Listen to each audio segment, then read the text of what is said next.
I'm Chris Seislove. This is the ULoop.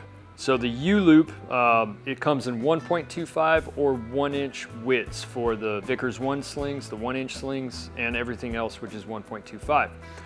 The ULoop is special because it was designed specifically to solve a couple of problems.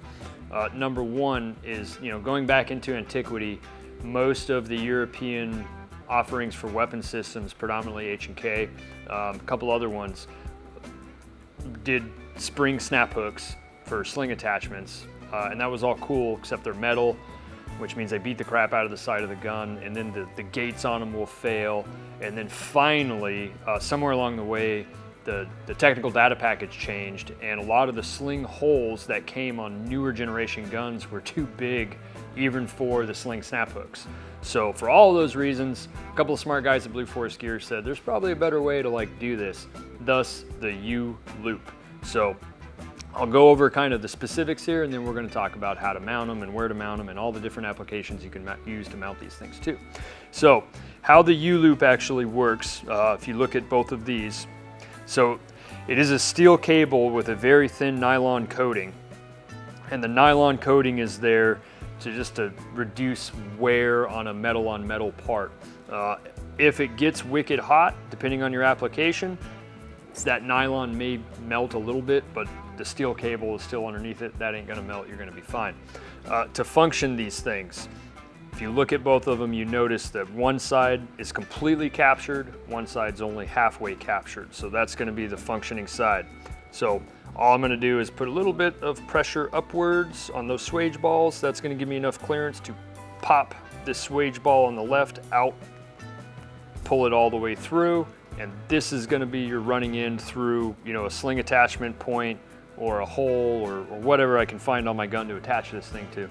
And then once it's through there, recapture it, give it just a little bit of a thumb press to recapture that swage ball, and we're good to go, all right? So some options for mounting.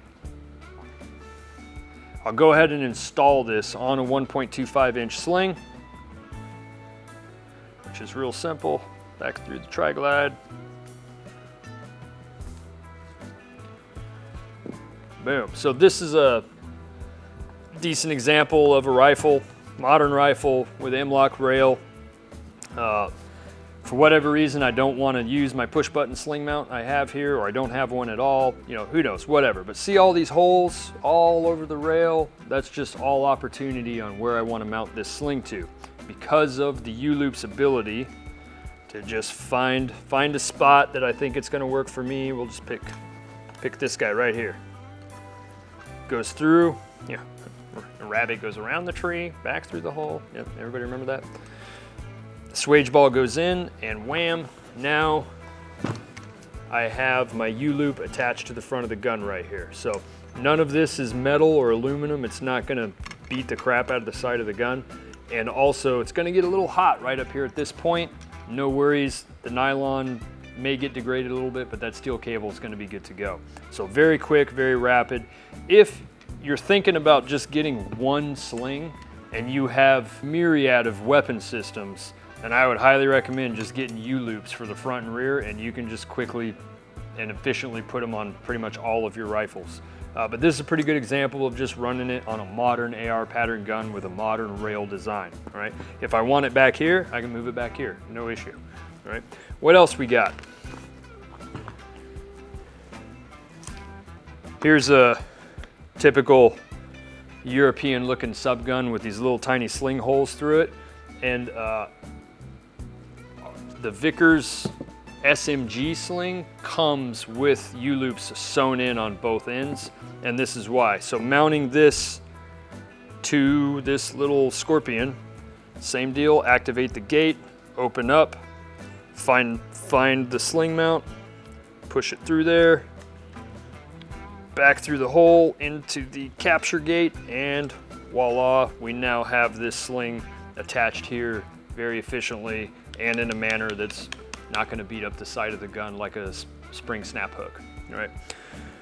Or if you have something like just really, really strange, this would fill that role of really strange. The thankfully, a couple people that work at Blue Force Gear own some really weird stuff, so helps us out when we're making videos. So this Tech 9 does have what appears to be TIG welded bars up here that pass as some sort of sling mount. So definitely up here, I would not run a webbing sling up here because it probably won't last long under the environments, but this will solve that problem. So swage ball through here, back through, and we now have a solid sling mount on the gun. You know, interestingly enough, with this heat shield, even if this sling mount wasn't here and I was just going to run this right here through these heat shield holes, not a problem. Absolutely will survive that, and I can do that too. So let me see if I can angle this guy through 2 of these heat vent holes of using my Strider knife to help me out. Even if this little sling mount deal wasn't welded to the front of this gun, I could just slip my ULoop right through the vent holes of the handguard. Well, I wouldn't call this a handguard, but you know the deal. And put the wire right back through there, and now it's connected right there at the front of the gun, nice and clean. Don't have to worry about the heat. It's not gonna bother this thing at all. So this kind of just shows the versatility of the ULoop. Anywhere you have a gap or a hole or something you can get that thing through, you have a sling mount that is absolutely amazing. So to put a bow in this, or I should say, to close the loop on this, the ULoop is going to get you all the capability you need to mount 1-inch or 1.25-inch slings on a lot of different weapons platforms to give you that optimal capability.